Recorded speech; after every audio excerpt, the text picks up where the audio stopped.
Yeah, good morning, good afternoon, and good evening, everyone. This is the Benin Empire Advancement League, the home of all the Benins. Today with me is our Vice President, Mr. Joe Maui Osamudiame Olupe. You are highly welcome, sir. So, Good morning, Mr. President. Thank you for having us. Thank you for having me. Thank you for having our viewers. And I hope you had a wonderful week. yeah, it was a great week and also a stressful week, but everything was all right. How was yours? Thank God. Was week, sir? Well, pretty good. The weather is, a little bit annoying, but Yeah, we're coping. You know, yeah. Uh, Hello, everyone, once again. Today, we are going to be talking about so many things, things that is happening in our society today, in our cities, in our states, and to our people. It's going to be a sort of advice, it's not going to be the usual broadcast we usually do because as of the moment, there's a lot of issue going on, like the issue of the Oba land, Ugboba, to say the fact, to say it in Edo. Then we are going to be talking about a little bit about the politics, about some presidential candidates, why the Benin must be very, very careful. The person they choose and the person they rally for. Uh, and a lot of other things, just advice, not but these advice are very, very crucial and very, very important to the livelihoods of the Benin, and also for the future of the Benin, because like those of us fighting for the self-determinations of the Benin, or, or the Benin taking care of themselves, it's very, very important our people knows what is going on in Nigeria, especially in the yeah, politics, and why people always do what they do, not just yeah, not for the interest of the Benin, but for their own interest, yeah, especially the tribal aspect of the Nigerian politics that is being played by the Igbos, the Yorubas, and the Fulanis and the Hausas. Why the Benin are always left out of this politics, and why we are also always also added to their own uh, politics, not in a positive manner, but in a negative manner, to say the fact. So I would like to start with the land grabbing issue in Edo State, in my own state. Of recent, as we all know, it has been circulating on social media about sales of land and the grabbing of uh, the land that belongs to the Obas of Benin. Ugboba, normally in every community, the Oba uh, land is being given to Oba when there's a land sales. And this land, other people can be farming on it without even the Oba knowing about the people who are farming on that land. Normally, the Nogi, the Odionwori, and some of the elders of the village always take over the control of that land, looking after it, make sure everything is in order with the land. But of recent, we have seen in so many areas in Edo State or in Benin city environment that uh, due to some cultural development, I will not say it's not. Uh, I will not say it's not our culture because our people have been selling land for let me say since about 100 years now, even before Nigeria even started. Uh, Normally, the selling of land in Edo State is a borrowed land because that land it's not belong to you. If even though you buy that land, the land belongs to the government. That's what as it was before. But according to I think 1982 or something like that, the amendment of the constitution of the land, there was there was an amendment be done by the person of the administration of Babangida, which gave the authority to the community to sell land and use land according to their own way. And so many things change. In our community in Edo State, the Benin had fought war because of a land, land grabbing, community run over other community because of a piece of land, and the neighbors killed neighbor because of piece of land.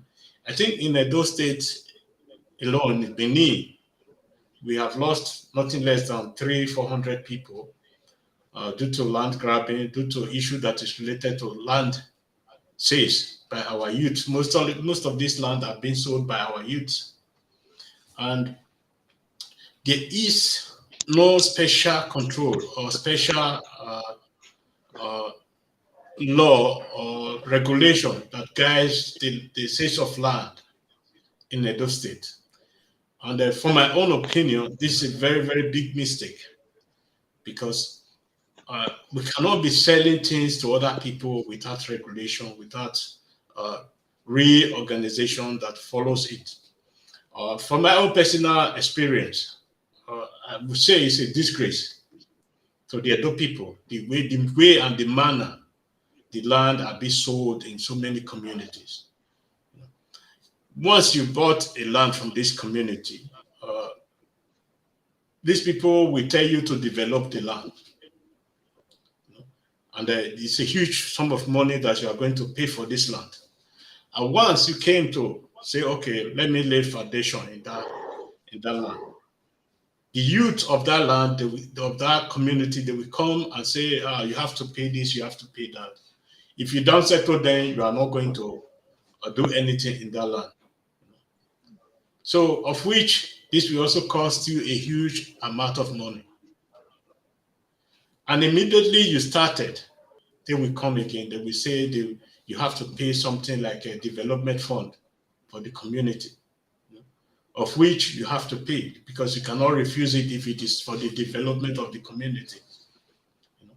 And you pay this, and they will continue coming till the roof top.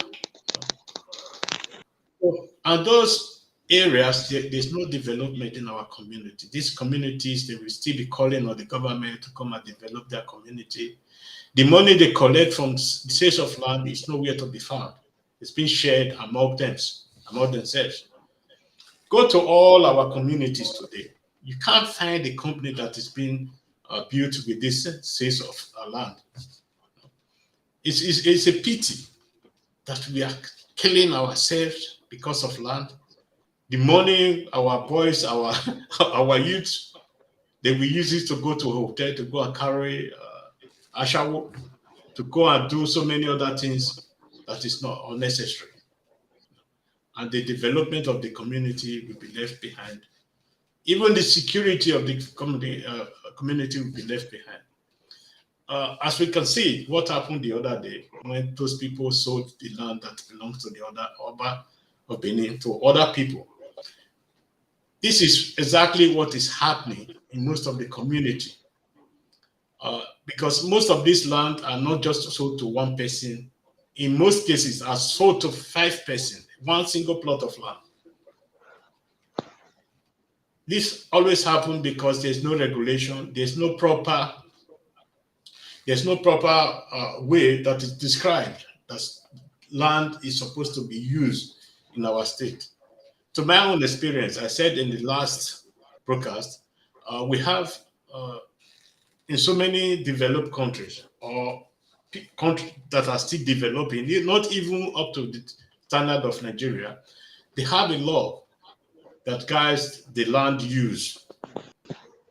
This is called the land use law. And this land use law can describe a certain area in that community that people cannot build their house on, that are only used to regulate the erosion of that community. And there are some certain parts that is also reserved only to build companies, to build industries.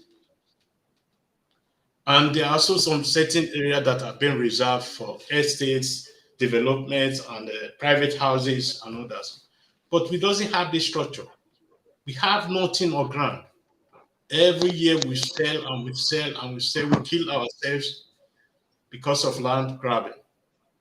So my advice for our people, or for the government, or for the Benin Traditional Council, or whatsoever, there should be a regulation. And I've said this before because our culture uh, is very, very easy to operate if we follow up with the culture. If we follow up with this with the footsteps of our forefathers, it's very, very simple and very easy.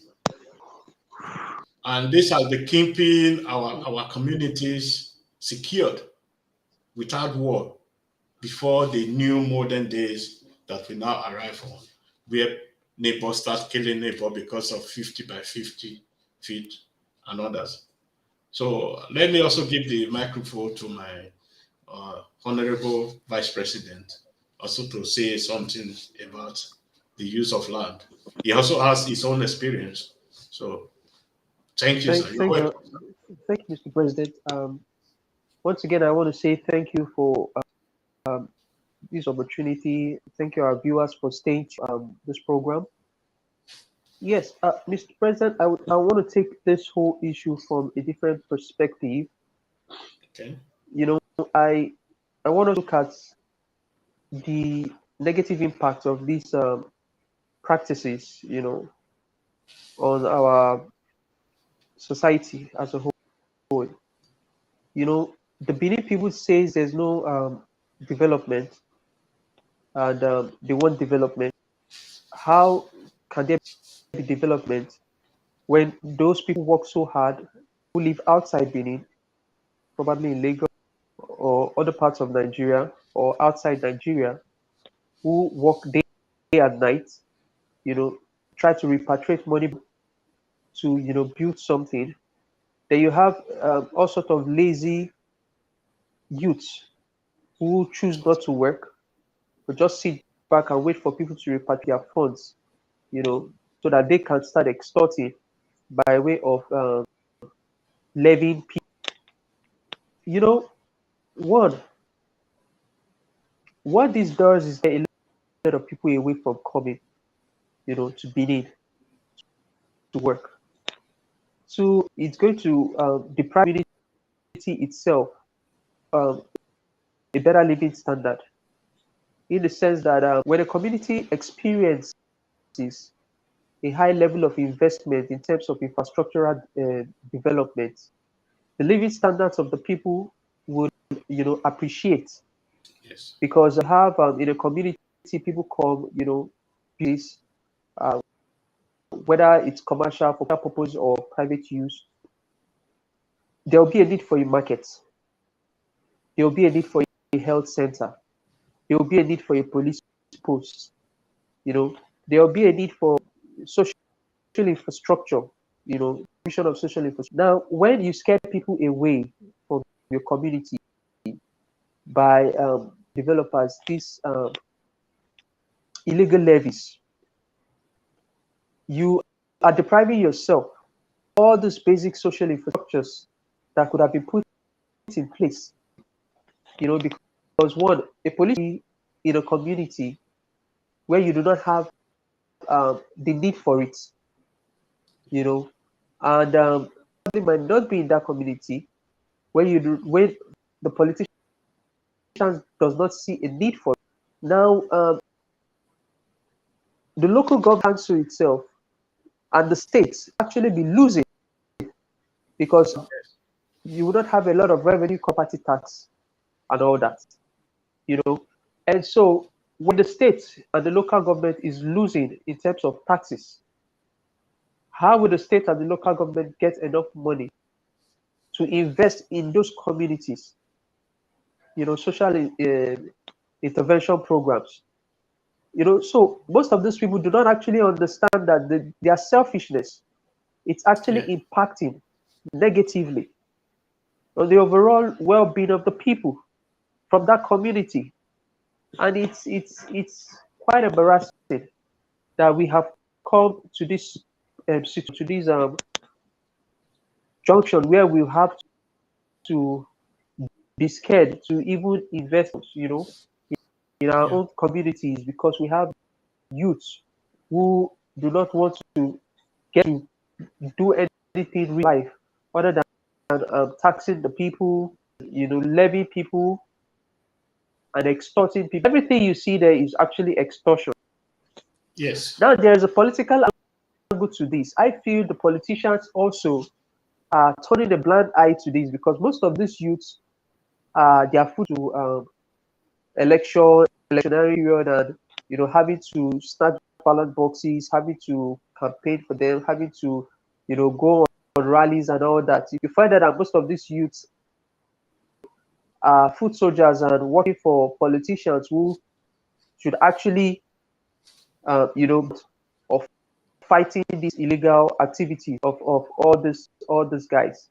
Now you also find out that parents have also failed Yes. have failed to teach their kids, to raise their kids to be wonderful citizens and residents in the community. So we have now adopted a culture where people are only interested in what they get from any situation, from any process. People are not interested in the overall well-being of the people of the community. They are just interested in self. And because we have to this situation, we have found out we are retrogressing as a people. Because when you look like in Aja, for instance, in Ibejuleki, for instance, in Lagos State, there is a high population of Benins who have built Yes. houses, who have developed those areas. And naturally, apart from the fact that we know that Eko, Lagos Island belongs to the Benins, and of course the Aworis in generally, Nigerians and Aworis can lay claim to Lagos. We also understand that there's has always been this willingness by the Benin people to always want to love home. But when they Yes. look at the situation back home, they look at the exploitation, the extortions, the illegal levying. They look at the threats to their life. When they begin to question, all these negative activities of this youth, they just want to stay back in Lagos, stay back in Abuja, stay back in Ogun State, stay back in Ghana, stay back in the United States or Canada or the UK or Europe. Because people sometimes just think it's just all about well-being. And if I try to do back home that will benefit my people and my community, and the youth in the community, the elders in the community, the politicians in the cannot call the youth to order, then I might just well live my life and call anywhere I find a home. And that's been the diet of an average Benin person. An average Benin person today sees Lagos as his home, sees Ogun as his Yes. home, sees Abuja as his home, sees United Kingdom as his home, see Accra, Ghana as his home, other than the Asian land of Benin, because they are more comfortable, more secure of their ancestral land, and they would basically want to invest their resources in places where they feel more secure. And that is the problem. That is what these youths do not even understand. And that is Yes. what the politicians and the political leaders do not understand. That as long as there are issues like this would discourage people home, there would not be development. There will be the absence of infrastructural development. There will be the absence of social intervention projects. There will be absence, all sort of um, social intervention because Yes. it itself would give to every community based on what the community gives. Now, when you have community A fond of extortion, causing chaos, people, it's the largest society of development. Why do you think that the government should take revenues that is generated from community B or community C and invest in the community A? It just doesn't make economic sense, you know. And these are the things we keep talking about. Now, on the issue of the monarch's land, I have read from arguments from both sides. Um, the position of the community leaders, and I've also read and I've processed, for the palace itself. And I must say this: these things will continue to have a political problem in Edo State. There's a political problem in Edo State. There's a political problem in Nigeria. The constitution, the law that puts the traditional ruler under a politician, retrogressive, because when the British and the colonialists came, they didn't collect authority from politicians. They usurped the authority of the traditional rulers. But when they were living, they created a system, and it is this system that has created most of these problems that we see today. It is this system that has been created to subjugate, and to suppress the authority of our traditional. Now we have the politicians come in, and we are practicing civil politicking. I would say we are practicing democracy because we are not. We are just, deceiving ourselves. Yeah, we are practicing, some sort of dictatorship at all levels, from the state level and to the national level. It's just civilian dictatorship. Yes. Now we have, for instance, the law says that the traditional rulers are under the Ministry of Affairs, Chieftaincy and Local Government Affairs. We have a Commissioner of Chieftaincy and Local Government. I mean, I don't get it. Traditional institutions that are far more older, older than the country, and the people and tolerate these things. The things the politicians do, they do them because the people see it but and tolerate it. Most of the things the government does, it does it because the people sit back and tolerate. Yes. Like, politics for me should be a very interest to every citizen of Nigeria. You have to be interested in who becomes your governor. You've interested in who becomes your local government chairman. You've got to be interested in their programs, in their manifesto. You have to ask them questions that has to do with the future of your people. You don't just go and vote somebody because he has a slogan that is catchy, or vote somebody because you think they're marginalized, or vote somebody because you think he's soft-spoken. There are a lot of soft people who have created chaos in Nigeria. Example, Goodluck Jonathan is a soft-spoken president. One of the most horrible things that ever happened to Nigeria. A good deal, and he blew it. A lot of people would disagree, but that's the truth.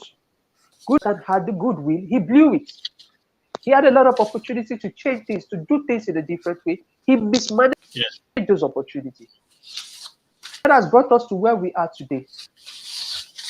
Now, in the issue of state and the land, the governor himself, Obaseki, seemed to me to have issue with the palace. That is the way I see it. I think Meduson Interloper, I think he is becoming irresponsible as a governor and the head of the Edo State government. I think Governor Obaseki might go down as one of the worst governors in Edo State when it comes to Respecting the all tradition. cultural aspects, Yeah. you know, of our people. Respectful human being. You know, it hurts me that I have to be one of those that would say this. The governor of Edo State does not respect the people, does not respect the traditional authority. Understand that a lot of people are watching. He must also his life after the governorship. Yeah. After being a governor, he will go back, you know, be the private. And the same disrespect that he contempt in which he treats the king is the same disrespect and contempt the people will treat him. Exactly.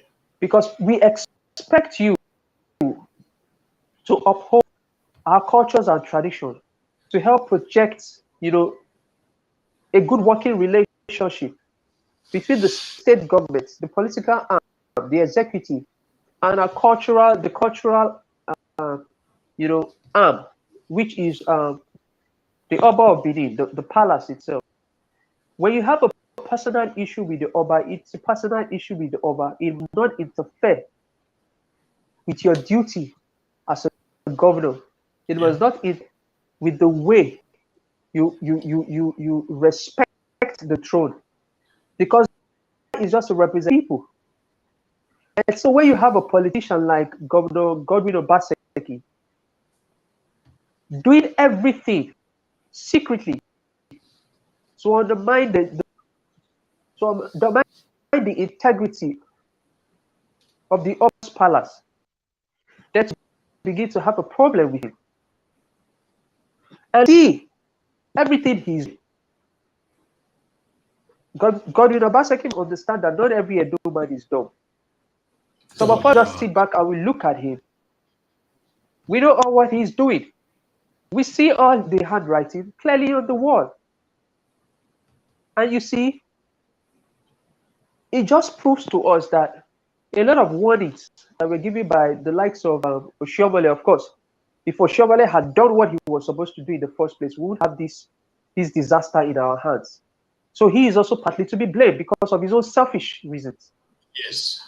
You know, and this is the reason why we as citizens, as Benin's, must begin to take our destiny into our own hands and stop allowing politicians to use us to play all sorts of political games. Because at the end of the day, it is us that will bear the brunt of this whole mess. Because Edo State is in a total mess. Yes. Today, as we speak, is in a total mess. While the Oba of Benin tried his possible best to bring our people along, to carry our people along, to bring our people together, to unify the people, the government is busy creating problems. That is what the Edo State government, led by Godwin Exactly. Obaseki, is going up and down, creating problems for people. The Edo State is busy trying to create an unhealthy atmosphere in Benin City. First, he does it with the artifacts. Now he comes again with the museum. Now he finds to spite the Oba. Yes. If there is a problem with the land issue, we have lands, I assume. What was the commissioner doing? Did he bring the two warring parties together, make them sit on a peaceful round table and iron out these issues? Or was it just them waiting for the Oba to do what he wants to do so that they can use the police to harass the chiefs?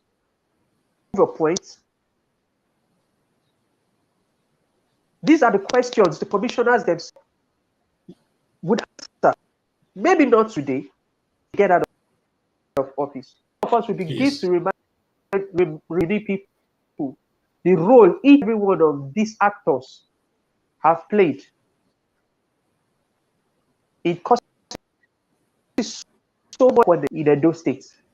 Exactly. We were hoping that the governor Obaseki-led government would have worked hand in hand with the palace, the Oba of Benin, to unify our people, to to bring peace to our land.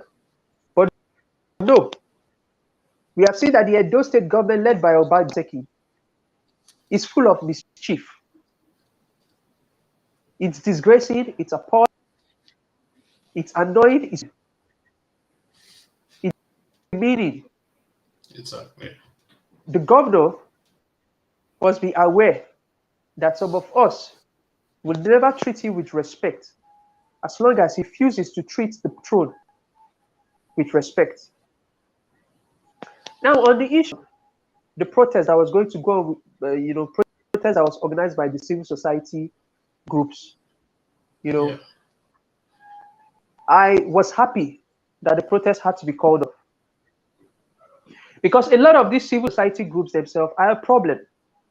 Yes. A lot Very of big them ones. are tools in the hands of APC. A lot of them are tools in the hands of the politicians. And they just go about masquerading, pretending to be pro-Benin. They are not pro-Benin. Yeah. They are doing these things for their own interest. And you see, that's one of the reasons why I so much love the way our own organization we carry ourselves. Because we are not going to be a part of all these shenanigans. We are not going to allow ourselves to be used by politicians for their own political issues. If the APC has an issue to grind with Obaseki, they should go ahead and do it. Exactly. Not use a protest, to cause chaos. And I so much bless God and our ancestors for the wisdom of the Oba. Because the Oba himself had read through this whole situation and had realized that, the overall interest of the people should come first. Exactly. And what is the overall interest of the people? Peace, prosperity, stability. It's chaos. There will be insecurity. When there is insecurity, there will be stability. And when there is no stability, there will be economic growth. And the leadership, the Oba himself, has shown leadership, has proven to us over time, in the face of all sorts of provocation by these political actors, he's able to steer us, to give us the needed leadership. Because if not the Oba, I can tell you, Mr. President, Benin would have been in chaos by now. Yes. If the Oba wants to go the way the mischievous governor and his lieutenants are going, Benin would have been in total chaos. Exactly, sir. A lot of us, had pity on Obaseki, mobilized resources, mobilized people, used our expertise on social media and on ground, had our own groups, and we helped the APC because we felt at the end of the APC will be federalism. The end of the APC will be the end of political gangsterism. But Obaseki has proved us wrong. He's the new sheriff in the block. Yes, even more than so. The new gangster in chief. This is the way I see him. With so much exposure he has, I cannot believe that he would choose to be so petty on issues that concerns the well-being of the people. And the thing is, nobody is saying anything because everybody wants to be nice to the government, get Yes. contracts, get lands, and be seen to be, to be a friend of the governor. Whether you're a friend of the governor or not, we're all going to die someday. Exactly, sir. If you are a friend of the governor, you get contracts, you drive on the best cars, you build beautiful homes. Even if you have a 20 room, bedroom. You're going to sleep in one room. You're not going to sleep in 20 rooms at the same time. If you have 10 cars, you're not going to drive inside the 10 cars at the same time. So all the things that you tend to gain by selling your people is vanity. That's what it is. And it's so unfortunate that our people do not understand these simple things because we are so disconnected from our spirituality. We are so disconnected from our culture and our tradition. That is why we think we should pay more importance to material things at the expense of the well-being of our people. Those people who sell those lands, who levy, who extort, who create chaos in communities, are all about themselves. Yes. These monies are given to them. They go to beer parlors, they drink. They carry women, they prostitute, they go up and down, they gallivant the whole society with this chicken change, because it's chicken change. Yes.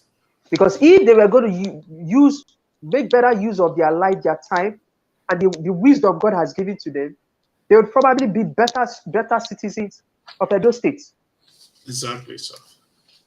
But they choose to be gangsters and thugs and extortionists because the class allows it to be so. And so let me go to the political angle of this so that I can give us more time for other things. This brings me to the political atmosphere we have today. So a few days ago, sometime last week, I read was attributed to Peter Obi that 40% of the southern Nigeria belongs to the Igbos. In my mind, I'm like, what the hell is this guy talking about? He must be smoking something that is affecting his thinking faculty. Then before I recovered from that, I had the Imo State governor also. There's a statement attributed to him that Igbos built Port Harcourt. And I'm like, what the hell is wrong with these people? It clearly shows that so many people from this side of that country are not properly educated. Yes. They might be learned, but not educated. They are not educated in the subject of history. They're not educated in the subject of culture. And so they did not even know that even before the white man came, Port Harcourt itself had some semblance of civilization. Yes. Civilization that was brought about by the ancient Benin Kingdom. The same civilization we saw in Onitsha. The same civilization we saw in Lagos. The same civilization we saw in other parts of lands that are that falls under the territory of the ancient Benin Empire. Exactly. So for the governor to say that the Igbos developed Port Harcourt just clearly shows that these people are unrepentant. Yes. With their self-glorification. You develop Lagos, you develop Abuja, you develop Benin, you develop Port Harcourt, you develop Delta. Today we are hearing that you developed Accra, Ghana. And now I'm even hearing that you developing Volta region. So I'm asking you, if you are good at developing all these places, how come you're not developing the Southeast? But you see, these are the provocative words. And that is why I Benin people. You people are politically naive. Yes. You are not politically intelligent. Because if you are politically intelligent, no intelligent Benin man will line behind these shenanigans that are going on. Because the shenanigans that is going on with obedient movements has all sorts of agendas. Some of the agenda is to grab lands. Agenda is to suppress the Benin culture. Some of the agenda is to disrespect the king. How do I know these things?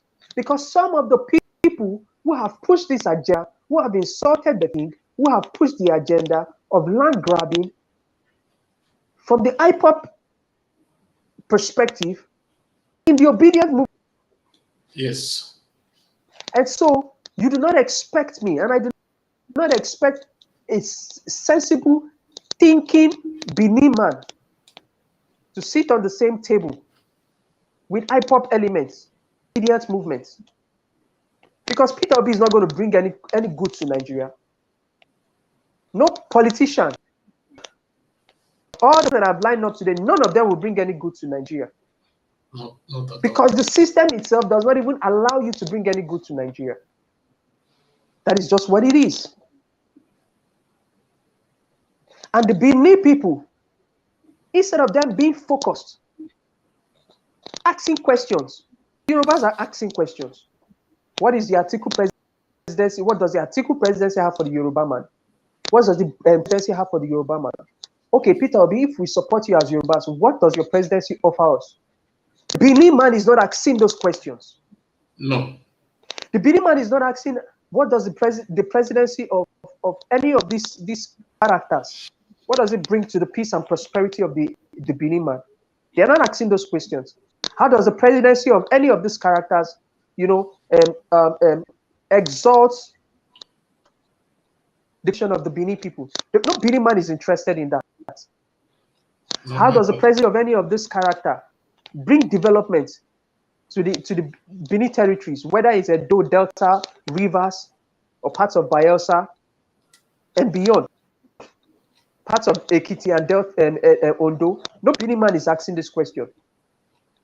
No Benin man is asking what does any of these political characters offer in terms of the preservation of our culture and our tradition. Nobody is asking those questions. We are busy doing follow. Exactly. We don't even have a Benin man contesting. The closest we would have had was Wike Yeah. and Amechi, who are Benin sons of ancient Benin Empire. But these guys were schemed out with money politics because Tinubu wouldn't have won the primaries without money with Atiku, because we saw Yes. how these people wasted dollars. The people are suffering today because all these people had cleaned up the dollars for their own politicking. And no Benin man would sit down to tell our people that before you follow any politician or any political party, you must begin to ask questions. What do they offer our people in terms of security? What do they offer our people in terms of education? What do they offer our people in terms of intervention programs? What do they offer our people in terms of social developmental programs? What do they offer our people in terms of the preservation of our culture and our tradition? We are not asking these questions. Not at all, sir. But we are just jumping up and down, beating drums, getting carried away by all the shenanigans, because everything that is happening in that country right now is pure shenanigans. Yes. That is just what it is. No party in that country today do the bidding of the Benin man, because the system was created not to do the bidding of the Benin man. When the British came, they tried to dismantle everything that had to do with our people. And after they overran the Benin Empire, destroyed the palace, burnt down our city, decided to move interland. From Eastern land to Anioma, they faced pure guerrilla warfare. Yes. 1914, after Oba Obiarime died, before the British now had to amalgamate the Southern and the Northern Protectorate together to form the entire Nigeria. And in doing so, they created a system that even though when they leave, it will be difficult for a Benin man to aspire to be a president. Yes. And the Benis don't understand this. They don't understand this. We have very wonderful sons and daughters who have worked their way into politics, one way or the other, who have somehow, worked their way into the high echelons in political parties, be it political party chairman, be it chairman of board of trustee, be it the head of the national working committee of a political party. But that has been where it ends. Even Goodluck Jonathan, who clearly claims that he is a Joe, he himself knows that he is not a properly Joe man. No. Because the Ebele that he claims is a name that was given to his grandfather, reminding him of where he comes from in Edo State. Yes. But you see, the Benin man has to mask his identity, has to hide his identity just for him to prosper in Nigeria. That is a shame. Exactly. The Benin man has to be a Yoruba before he can prosper in Nigeria. The Benin man has to sing Rankadede before he can prosper in Nigeria. The Benin man has to accommodate the Igbo before he can prosper in Nigeria. It clearly shows that we are in a dysfunctional state. It clearly shows that everything about that country, Nigeria, has been programmed, pressed to subjugate the wills and aspirations, man. That is why people are disillusioned. That is why our people are disoriented. That is why there seem to be no direction. Yes. You know, I shared something some few days ago. My uncle and father, the Agbo of has a plan. The whole mega city. He is an example of what traditional rulers can do. Exactly. If we expel all these politicians and bring about our own system of governance, it will be less expensive and things will be carried out and projects will be executed in a timely manner. Yes. And these are the things that we expect in Benin City. The Agbo was able to assemble all the heads, every traditional heads, the Republic, down to Volta region, Ghana. Ivory Coast, some state. All the ever traditional heads, all the traditional heads of every areas in Benin, Togo, and Ghana, and I think Ivory Coast was there. Yeah. The Benin people are waiting for the leadership of the Oba of Benin. Exactly. The Benin people in the diaspora are waiting for the leadership of the Oba of Benin. But for the meantime, as our ancestors will have it, the Agbo Mafia has stepped in. Because there cannot be a vacuum. No. There cannot be a vacuum. And the reason why the Oba of Benin cannot give us the kind of leadership we expect is because of people like Governor Godwin Obaseki. Exactly so. Who has always distracted the past. Who choose to be an obstruction, a stumbling block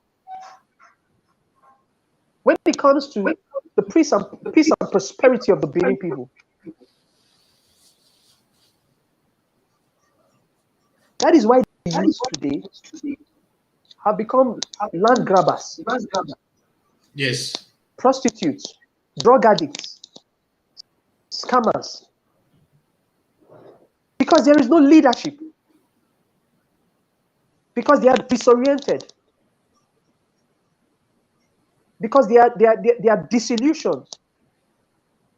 because there is a promise of a better future. They see no hope.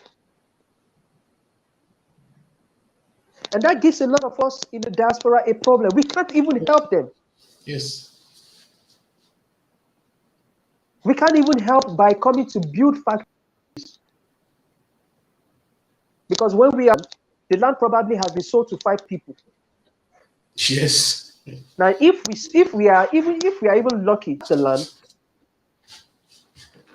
will be levied left, right, center, except. Now, even if we pay the fees and we decide to, the youth are not even ready to work.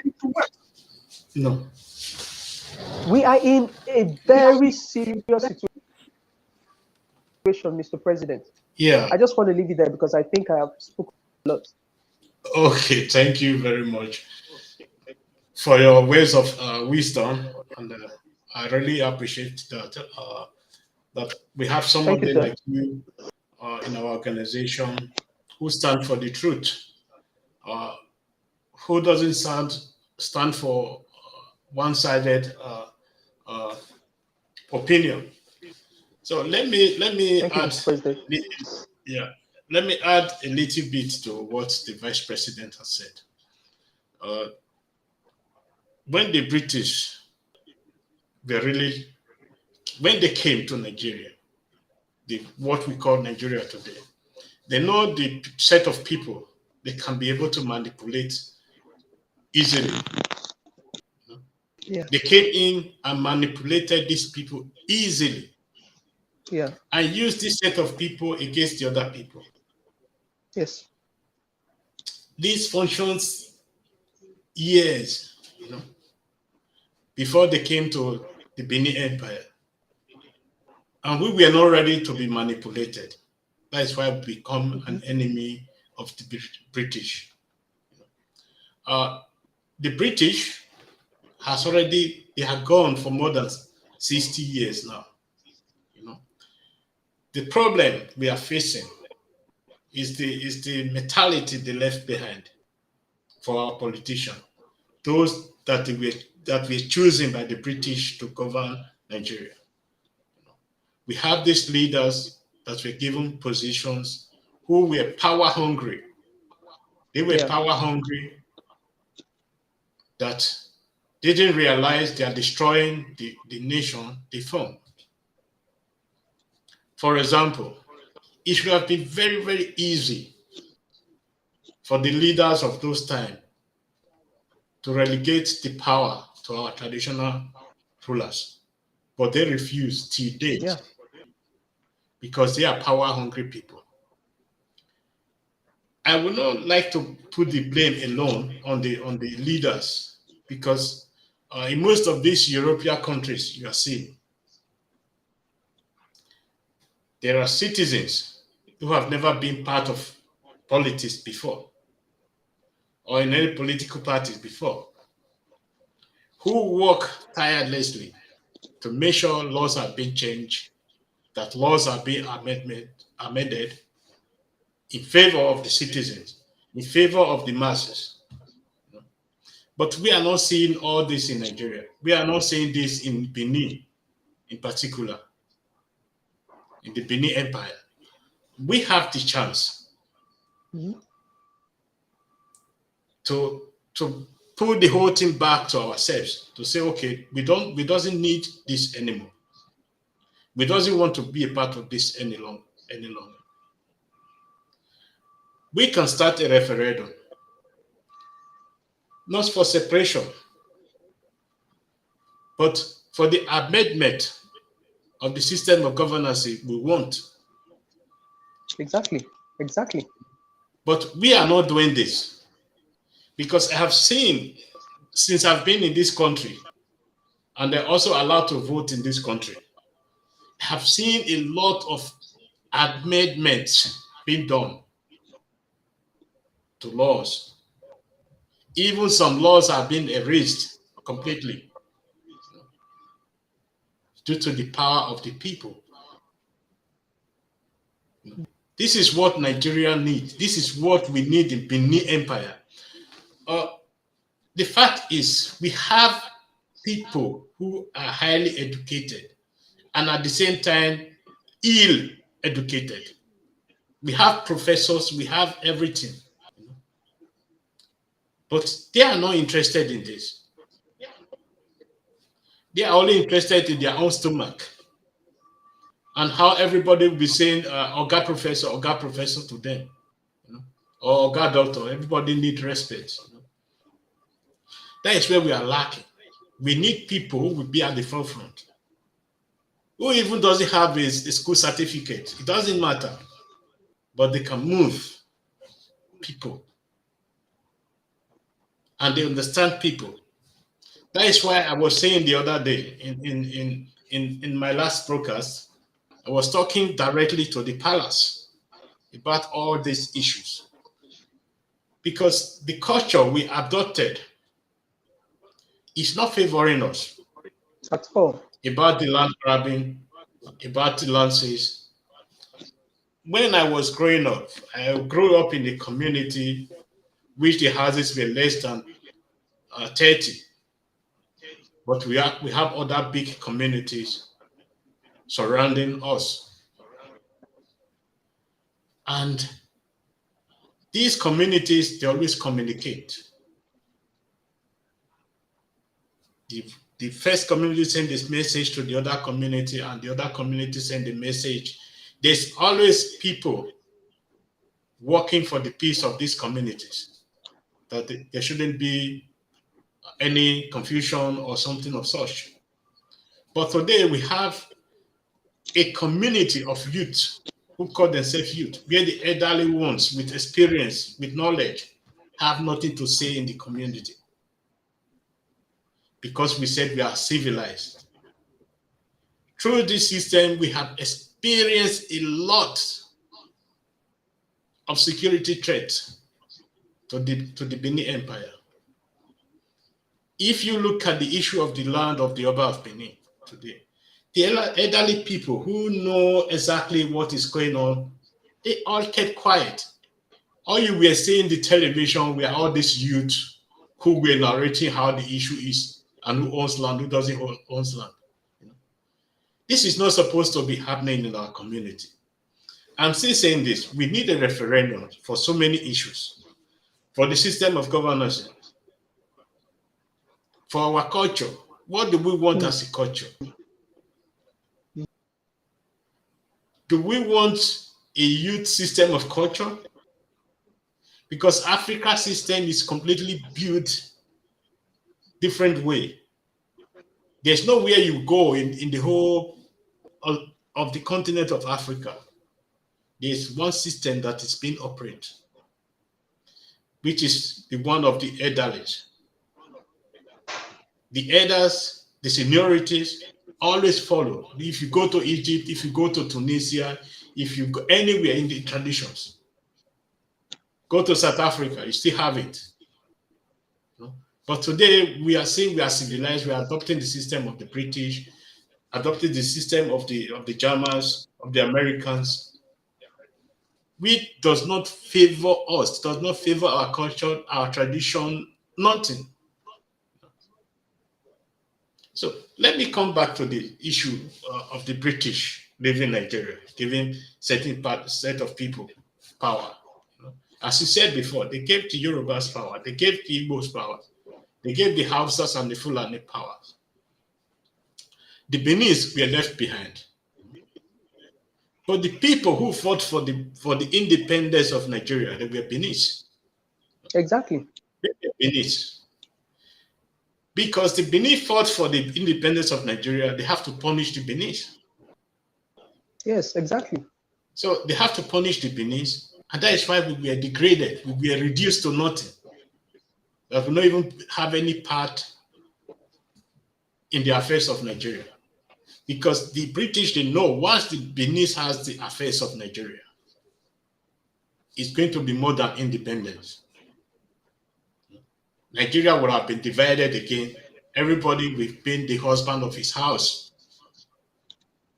But the people that was being put in that power, like the Igbos, the Hausas, and the Yorubas, They were working for the British. They are still working for the British as we are talking today. Exactly. That is why you Anything that's see them, excuse me, Mr. President, that is why you thank you. see them always running to Chatham House in London. Yes. Atiku is in Chatham House, Tinubu is in Chatham House.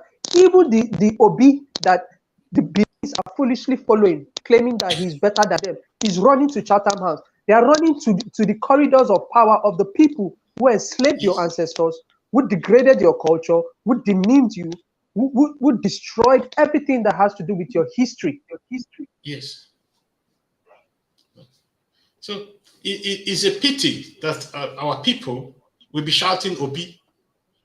Somebody who has not even, there's what we call a sikbowo in Benin. It's a bird, you know. He was being promised to be given a king, to be nominated as a king and to be a king.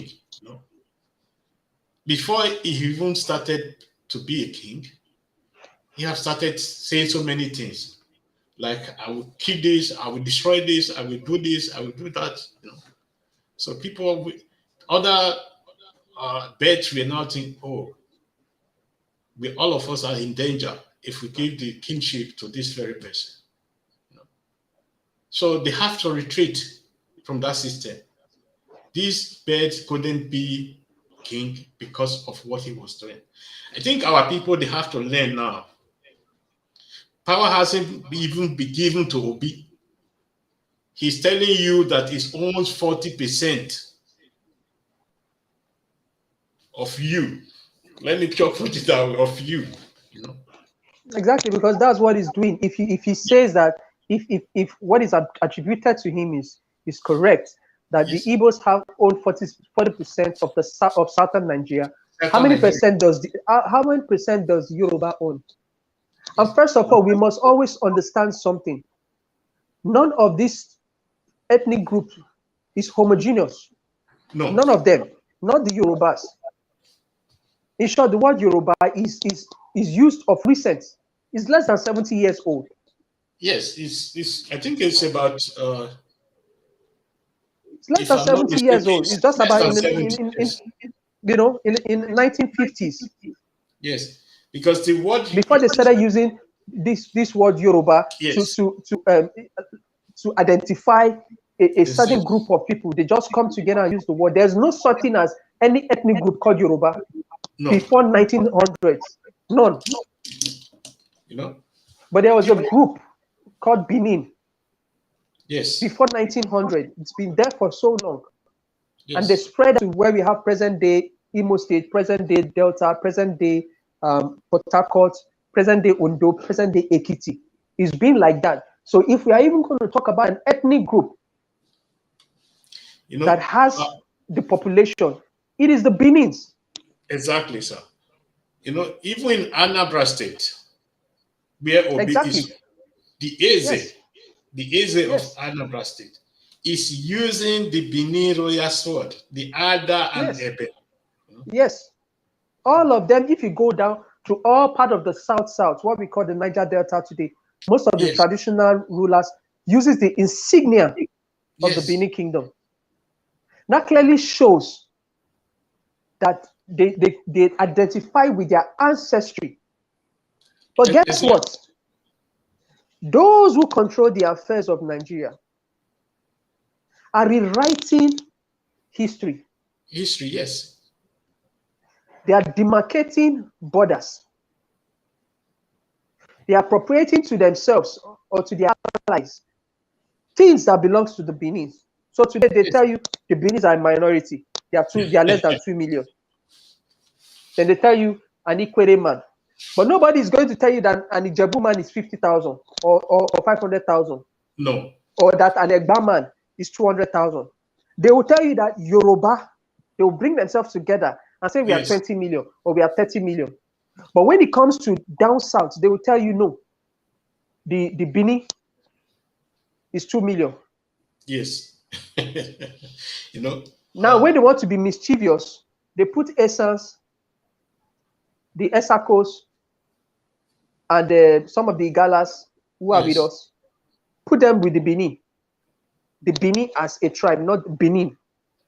Put them together and say all these people are 20 million. Now, these people that put these people together, you now ask them, why are you not putting the Ikweres? Why are you not putting the Ndonis, the Aniomas? Why are you not putting all these people together? Why are you putting Essence and Benin together? It clearly shows you that the same divide and rule system that the British perpetuated is the same system they are using. All of them school, majority of those people you see today, schooled abroad, they schooled in London, they schooled in America. The only thing in their head is the American and British system. Yes. And that is why when they come, they tell you that they are servant leaders. But the servant leader is collecting your resources. He's living on your well-being. Yes. He's looting your commonwealth. And guess where he has stored your commonwealth? In Europe. Yes. You know why they store the commonwealth in Europe? Because they owe their allegiance, they owe their everything, they owe their identity, they owe their political career to the Europeans, to Britain and United States and France. Because it is those people who make them. And that is why you see anywhere in Africa today, when you have an African leader that is pro-people, the French, the British, the CIA, all of them will come and kill that person. Immediately, sir. And this is the reason why the Beninese must begin to understand the issues that are befalling them are not just ordinary. To come back, we need to retrace things. We need to sit down and begin to look at things. Exactly. Because we are not ordinary people. You want to identify yourself as an Esa, you want to identify yourself as a Bini man, you want to identify yourself as an El, to identify yourself as a Gadangbe, you want to identify yourself as an Ndoni or an Ika or an Anioma, you are all Bini. Exactly, sir. Because you all came from the ancient Bini kingdom. No. And when we begin to tell our people these things, today, for instance, in Ghana, it is going to be difficult for an Ewe to be president. It's going to be difficult for a Gadangbe to be president. Exactly. It is going to be difficult. It is the way it has been programmed by the British. Yes. The same way you go to Togo, it is going to be difficult for an Ewe to be president in Togo. The same thing when you go to Benin Republic. Yes. It is going to be difficult for descendants of the Benin Empire in all this country, irrespective of your tribe. It is difficult for you to aspire to be president. Reason being that your fathers, your ancestors, opposed the British, opposed the French, last drop of their, and they know that whether you are a Bini, whether Isa, whether you are an Anioma, an Ewe, a Gadangbe, they know that the blood of your ancestor runs through your vein. Exactly. And they will never allow you get power. And these are the things we keep telling the people. The Benin man must begin to identify himself as a Benin man first. Before I identify himself as a Nigerian, or before identifying himself as a Beninoan, or as a Ghanaian. Yes. Because from Nigeria, Togo, Ghana, you are seen as a Benin man. If you come to Ghana today, we are addressed as Ayigbes. We are being talked down upon by several people. Yes. If you go to Togo today, it is the same thing. You are classified as Ayigbes, as Eves. Same thing in Benin Republic. Same thing in Nigeria. If you are not part of the artificial Zambia that was created. In fact, For them to subjugate the Hausas, they had to create another kind of tribe called the Hausa Fulani. Yes. And an average educated Nigerian thinks that Hausa Fulani is a tribe. It is not a tribe. It's not a tribe. They are not of the same. It's a political coloration created Yes. by some certain people. And they say, you are an Ikama, you are an Ikwere. You are not an Ikama, you are not an Ikwere. No. You are a Benin. You are a Benin man of Ika extraction. Yes. You are a Benin man of Esa extraction. Exactly. Just as you are a Benin man of Ever extraction. Or you are a Benin man of a Gadangbe extraction. Our identity, and you see, I thank God for the silent revolution that is going on. Now we have our Gadangbe brothers have woken up. Now we are beginning to see the revolution going on in the Volta region, Yes. spearheaded by the Agbobo Mafia. Before we know it, there is going to be what I call an alliance. Yes. A re-engineering, social, political, economical, cultural, spiritual re-engineering of the Benin people from Nigeria to Sierra Leone. It's going to happen. Yes. It's going to happen. Because today we are seeing the Gbobu Ulomo giving leadership to the Gadangbe people. We are seeing the Agbobo Mafia giving leadership to the Ever people. We will begin to see it trickle down. And we also know of the silent movement that the Oba of Benin himself is doing. Yes. And we hope by the power of God and the power of our ancestors that there's going to be this re-engineering in our time to experience it. Because we ought to live to experience it. And it is a wake-up call for us as a people. Exactly so. To begin to line up behind our own. You see, when I look at the political scene, I do not really like what Wike is doing. Because he is carrying the South on his back for the wrong reasons. For the wrong reasons. I would have expected him to channel that energy, those resources, in elevating his own brothers. And let those people deal with their own issues.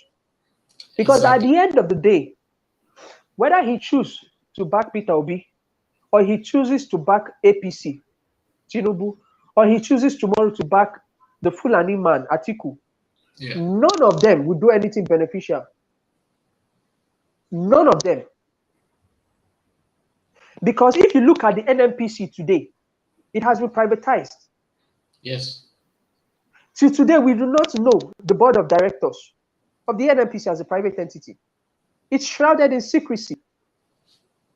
Those who are sitting at the top of affairs, decision makers in the NNPC today, are from the north. Yes, none of them is a Several key other people are from the southwest. NNPC, a company that has to do with the affairs of oil on our land, are dominated by people. You will not see an Hausa man allow a Benin man take over his gold, or his uranium, or his tin, or his columbite. Never. Now they bring in their heads of cow into our territory and still tell us that all lands belong. You see, the president is playing a very smart game with the introduction of the waterway bill. That waterway bill, when you study it, you could see that it is clearly a plan by the northern oligarchy and its southern and southeastern allies to our properties, to them. Exactly. And we have senators of Benin in the Federal House of Representatives, in the Senate. We have lawmakers in the Federal House of Representatives. We have ministers who are still in the Federal Executive Council. We have state governors. And all these people are watching. Yeah, White people create laws to take over our destiny, to create laws to take over our God-given wealth. And all the thing that is due to us is giving contracts to Tompolo. Yes. It's an insult. It's an insult on us. It's an insult to Tompolo himself. But this is what it is. The North and the South and the Southeast will always look for a willing tool in Benin to be used, just like they used Adam Soshomole against his own brother Oyegu. And they wanted to use him against his brother Obaseki. And everything Adam Soshomole has built politically for the years, we're all up in ruins. Yes. Because he was a willing tool in the hands of these people. Where is Rotimi Amechi today? He's a descendant of the Benin Empire. By virtue of the fact that he's an Ikwere man. Where is he today? Where is Goodluck Jonathan today? Who could not even build bridges, could not even build social infrastructure in the Niger Delta, and spent so much of his resources and time and energy trying to please the North. Yes. Did the North not kick him out? See, we are not trying to be tribalistic. It's just that this is a practical reality. The practical reality of that country called Nigeria, the practical reality of the country called Ghana, the practical reality of the country called Togo and Benin Republic is such that a descendant of the Benin Empire must be disadvantaged. It is what the system was created to do. You must be disadvantaged politically, socioculturally, you must be disadvantaged, spiritually, you must be disadvantaged. And one of the things that the white man did successfully was to bring religion into our land. Now, Mr. President, it might interest you to know that the only book that was translated to our indigenous languages in Africa is the Holy Bible. Exactly, sir.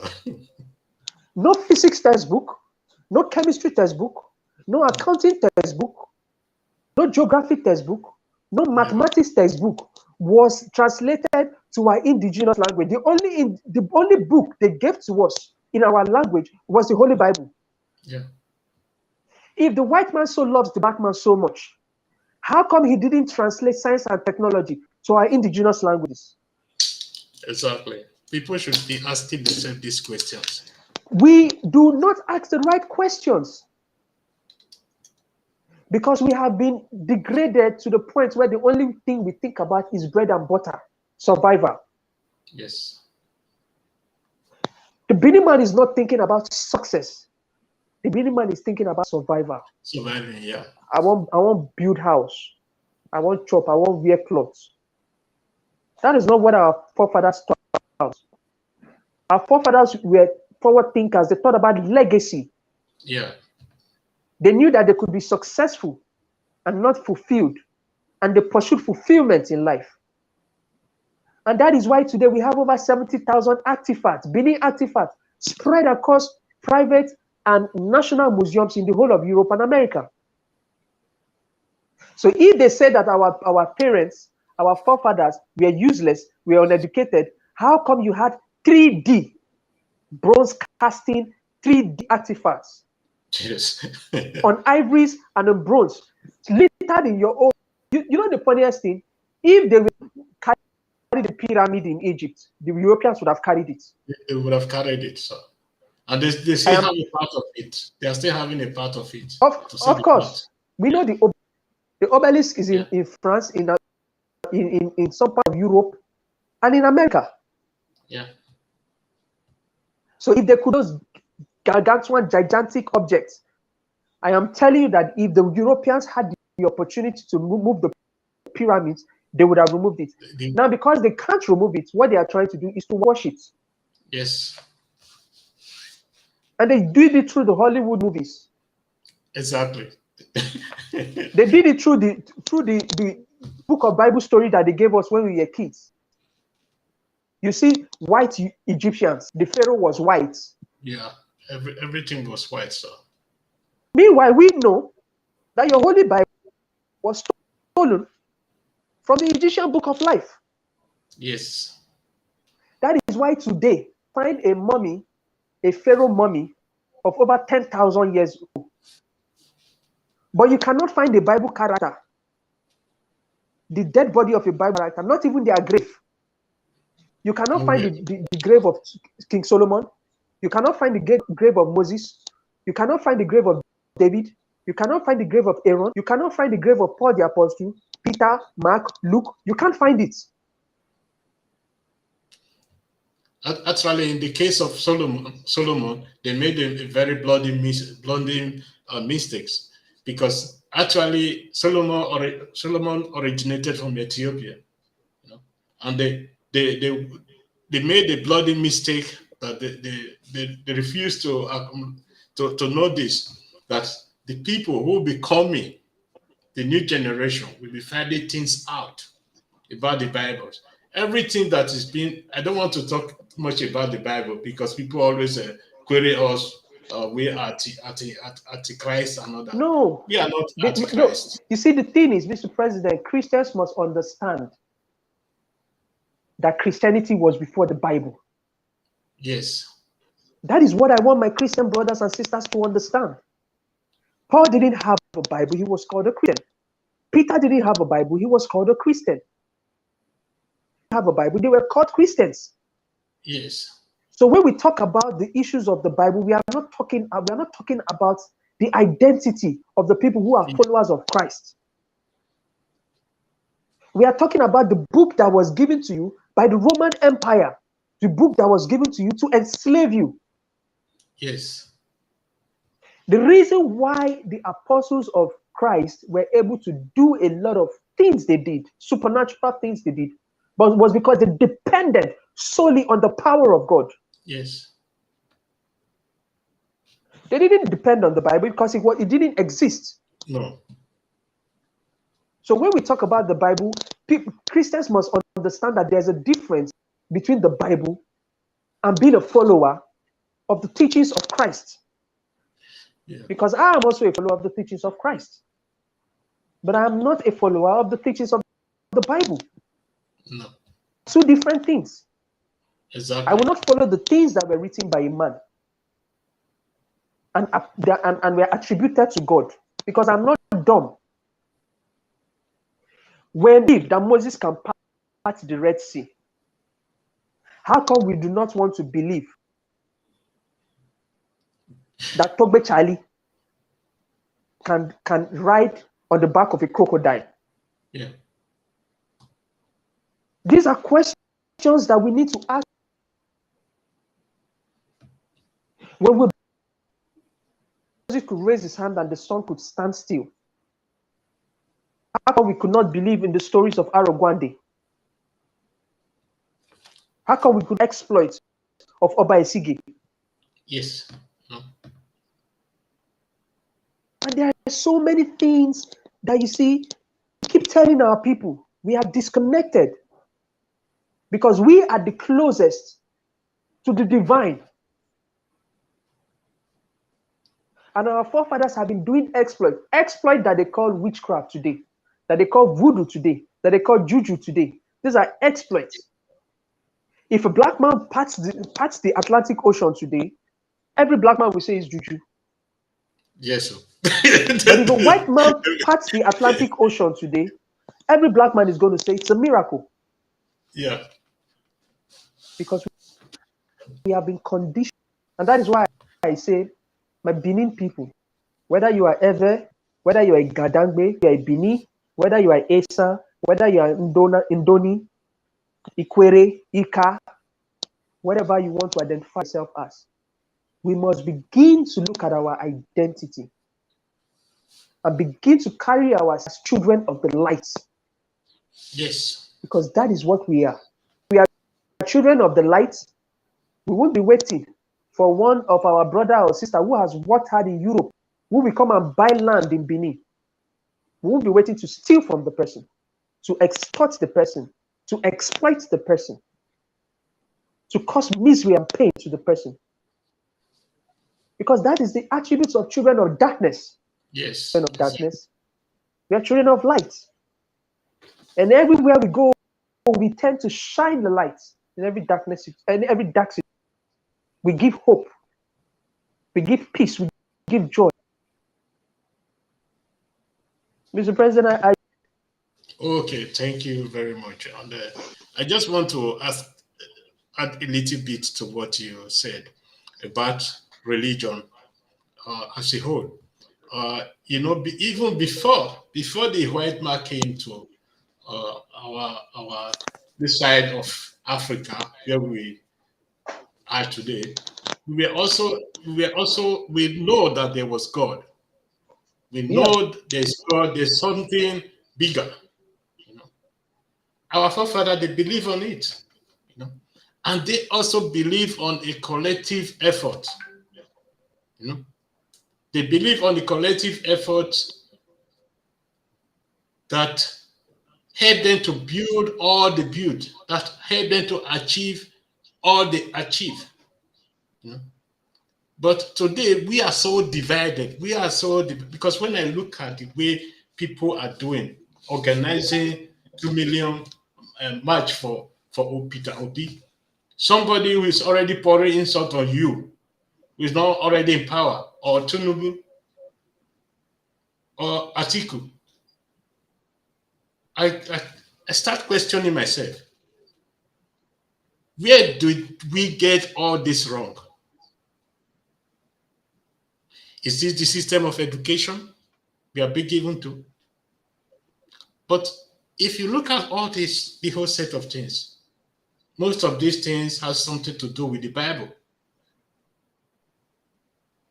Have to do with the Bible, because the first thing you see in the Bible is negative about our tradition, about the system of government our tradition was in before they came.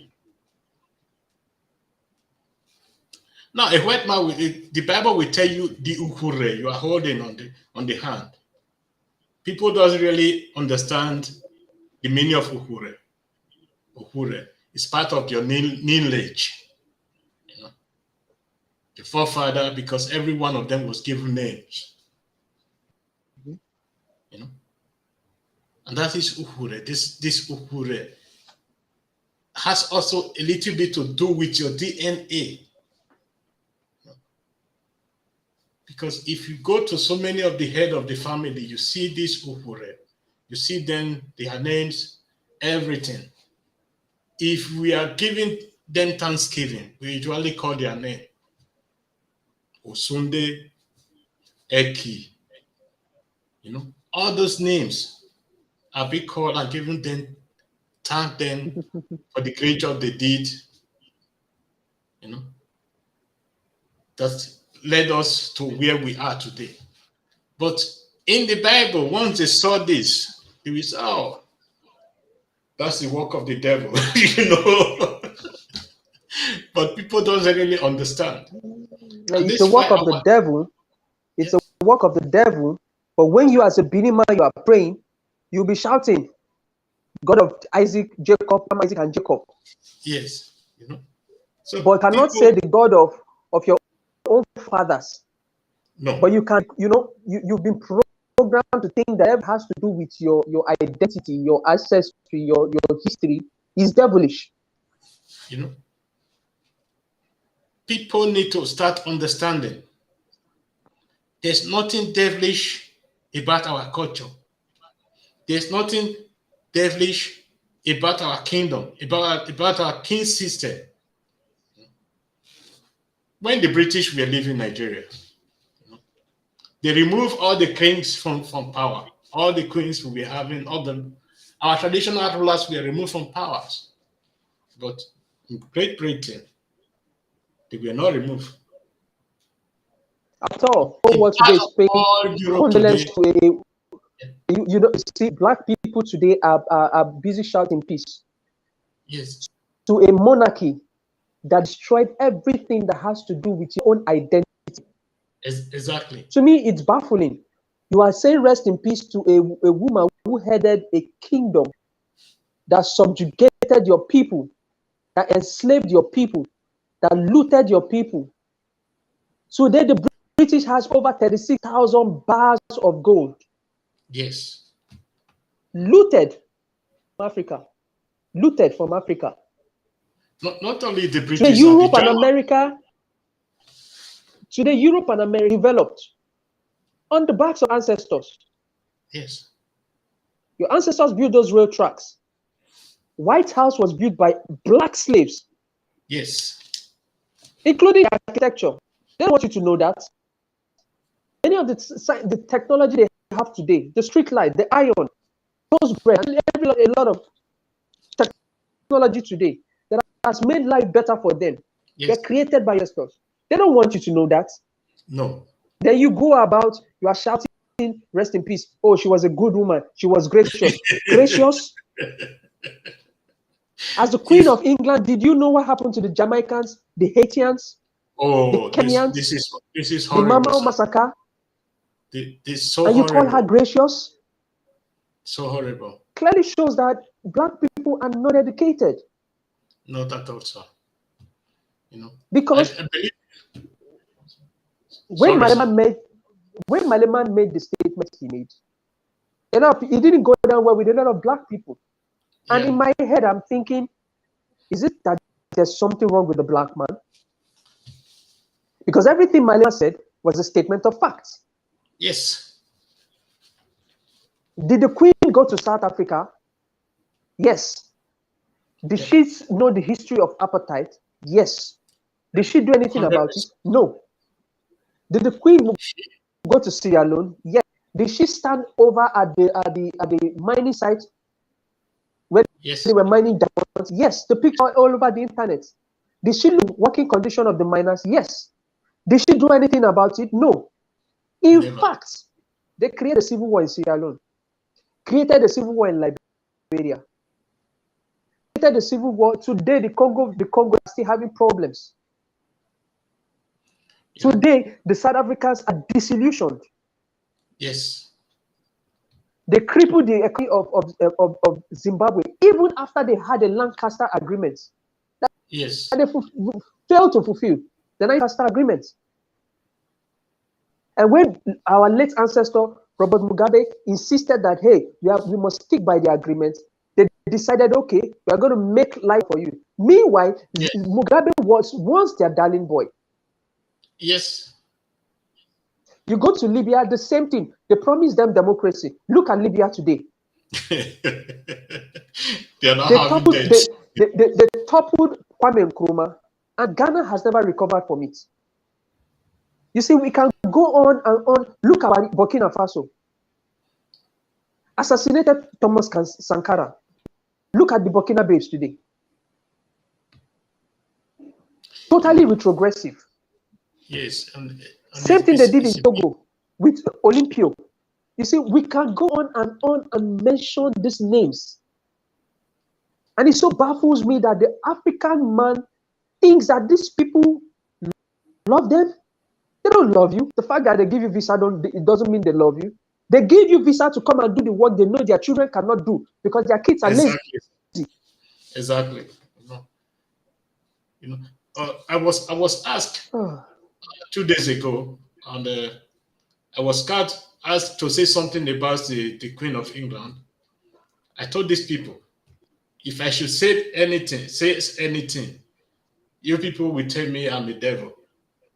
Because I cannot lose any good word about this woman.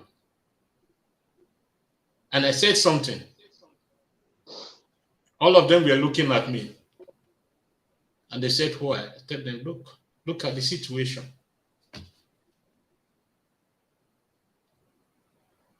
She's not just a leader, but a mass murderer.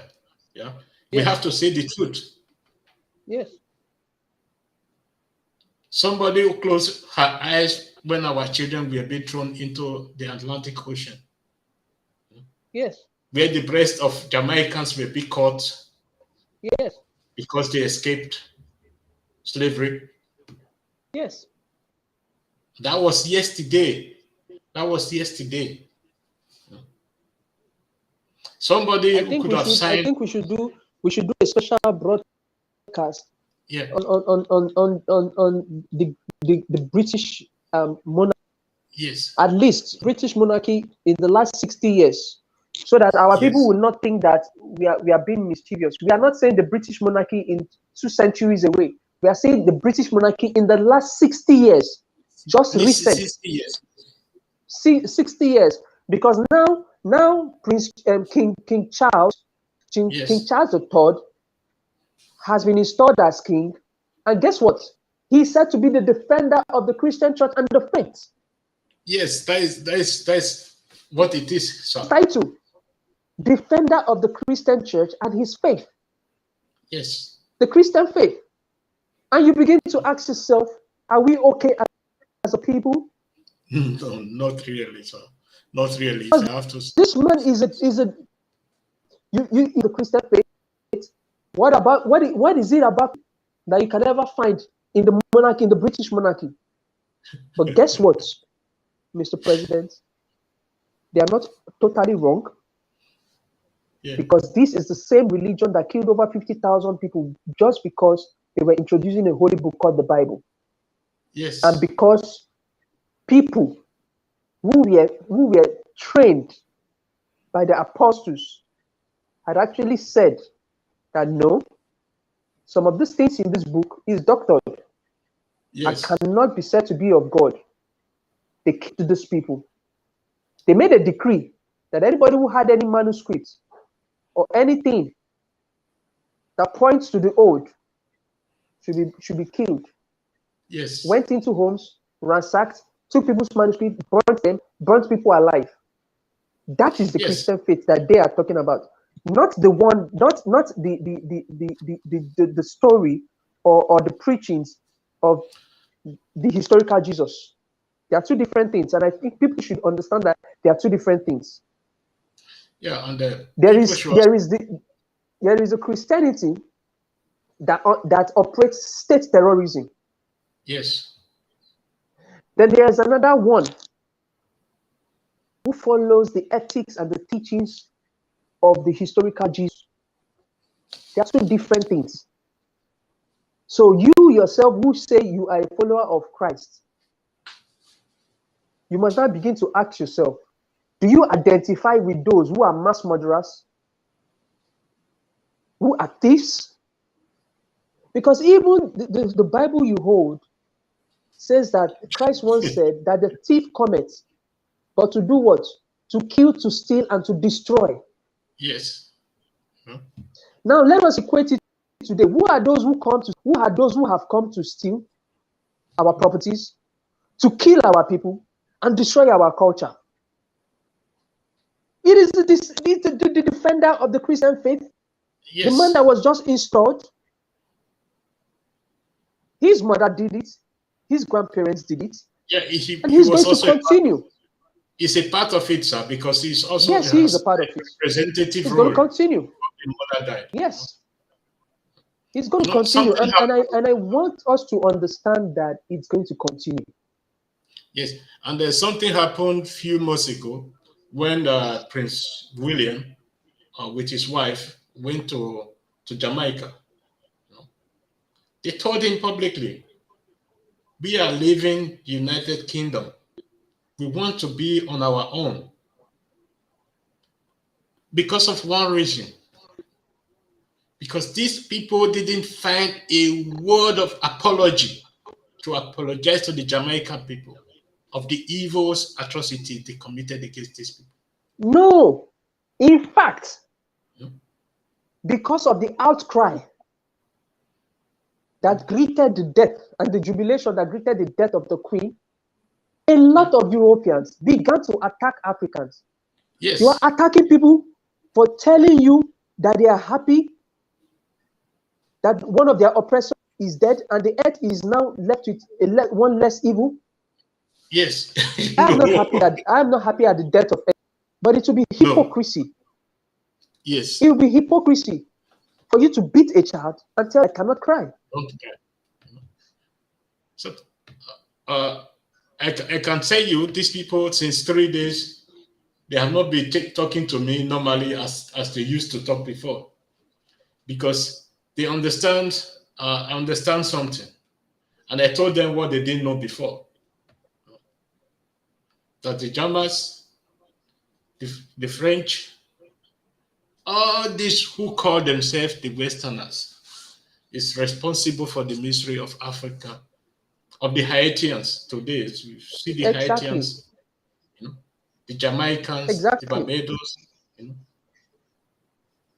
because especially the Jamaica people, you know, because when the Benin Empire was captured, or when Benin was preserved, those of our brothers and sisters that was arrested and be taken away was not brought back.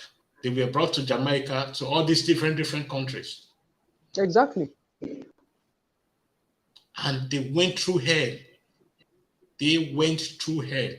When we say they went through hell, they went through hell in the hands of these people. Exactly. And people doesn't understand that. When a Jamaican man will rise up today and tell the queen to shut up, you know, people won't understand that. The African people, we have the Stockholm syndrome. You know, Yeah. you always identify with your oppressor. This is what we are doing. Yeah. There's no other way I can really explain what is happening, because if only just what they did to Oba Ovurami, you know, and the Benin people is enough. But when you see today people are going around and informing other people not to return the Benin artifacts because Benin was involved in slave trade and all that, you don't ask to question yourself, how come these people are coming this period saying this against the Benins? Because some of our people who are working tirelessly with these people, they should understand they have nothing to gain from this. Because immediately the British has what they want, they are going to push you aside. If care is not taken, they will eliminate you Exactly. so that you won't say a word later. If you went to borrow money in Britain because of the museum or all these sort of things, they are not going to keep quiet. They will want their money back very soon. Mm-hmm. And they are going to use every means to collect their money, and they have been doing that. And they are going to take you out of the light. They are going to take the light out of you before you know it. So, and things that is happening in our communities today, it's not just happening because things want to happen. There are powers behind it. When our Oba is quiet, there's a reason for him to be quiet. When the Oba said the protest shouldn't go on, there's a reason for that. Because people are walking underground, you know, just to do something that will cause chaos in our state, in our empire, that the blame will not be put on the Oba of Benin to say, oh, he organized this. These are his people. This is the way they behave, you know. Then we find one way or the other than to say, okay, we are going to retaliate. We have to punish. So this is what is going on. People should understand. And all these socio-cultural organizations, as I said before, most of them are being used knowingly and unknowingly. And we have to be very, very careful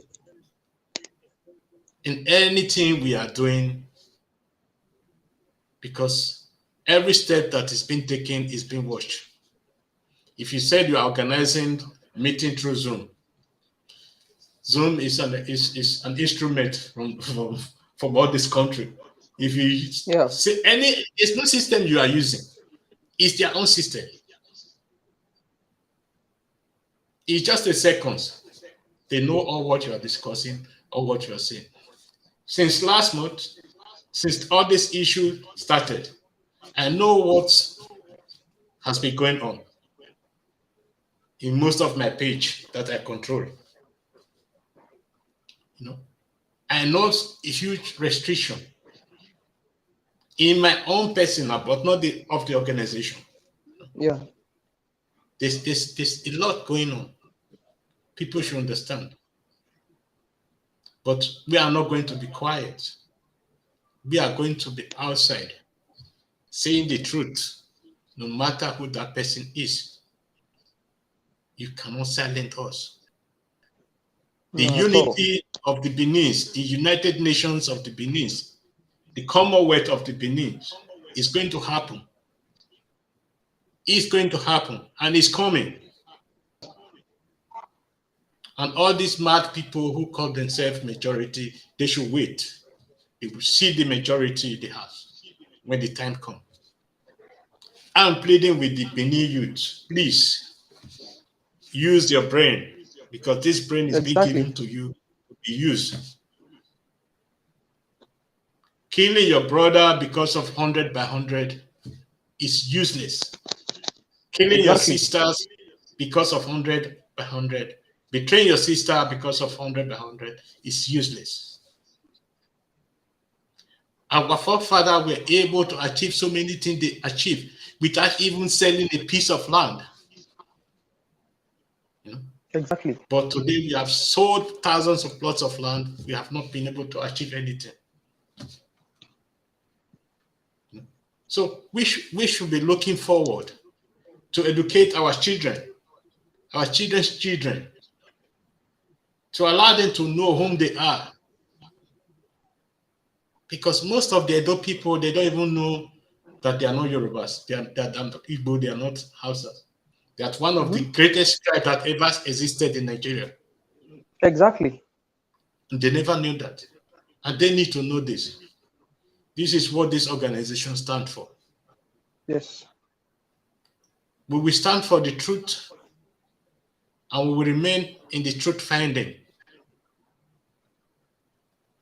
But we love our tradition, we love our culture, and we will stand for our tradition, we will stand for our culture, come what may.